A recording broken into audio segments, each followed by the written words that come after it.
Alors j'ai la joie de vous présenter mon troisième livre dont le titre est « Être prêtre tout simplement ».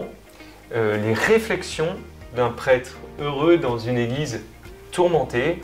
C'est aux éditions Artege et il sort donc le 19 avril. Je m'appelle le père Benoît Pouzin, je suis prêtre depuis bientôt 19 ans et je suis actuellement prêtre sur la ville de Valence, sur la paroisse Saint-Émilien. Je suis curé avec mon confrère le père Michel Fourel et je suis donc sur l'église Sainte-Catherine. Je suis né à Valence, j'ai grandi à Valence, je suis prêtre de ce diocèse et je suis l'aîné de 6 enfants. Dans ma vie de prêtre, je suis amené à rencontrer plein de gens et je suis au service. Le prêtre, il est vraiment au service des personnes qui lui sont confiées. Donc le prêtre, c'est d'abord un homme qui est en dialogue avec le monde, qui a la foi. Et ma mission, bien sûr, c'est d'annoncer l'évangile, c'est de dire ma joie de croire en Dieu. Et justement, dans mon quotidien, je rencontre des gens qui sont croyants, d'autres parfois qui sont non-croyants. Je rencontre aussi des gens qui ne sont pas de la même religion que moi. Donc d'où l'importance aussi justement du dialogue. Et j'ai voulu reprendre un petit peu tout ce que j'entends depuis que je suis prêtre, de personnes croyantes et non croyantes, sur des thématiques en fait assez différentes.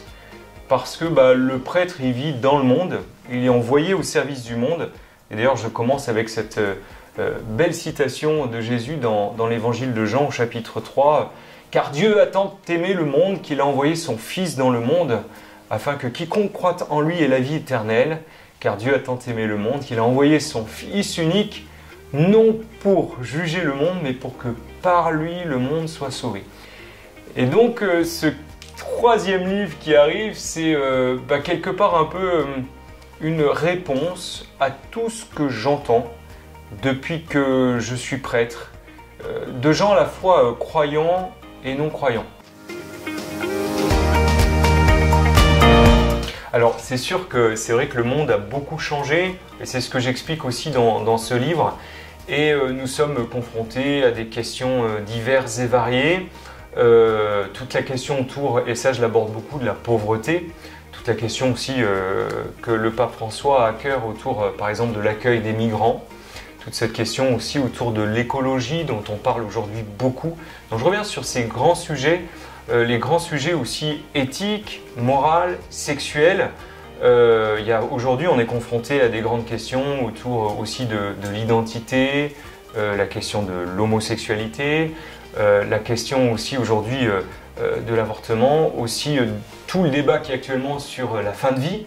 Donc c'est tous des sujets, des questions en fait que j'aborde en disant le prêtre il est au cœur du monde, mais sa mission bien sûr c'est d'annoncer l'évangile, c'est de pouvoir témoigner de Jésus-Christ, c'est d'être fidèle à ce que l'Église nous dit parce qu'elle-même s'appuie bien sûr sur l'évangile et donc comprendre que tout être humain a été voulu, désiré par Dieu depuis toute éternité, que la vie elle est sacrée de sa conception jusqu'à son terme.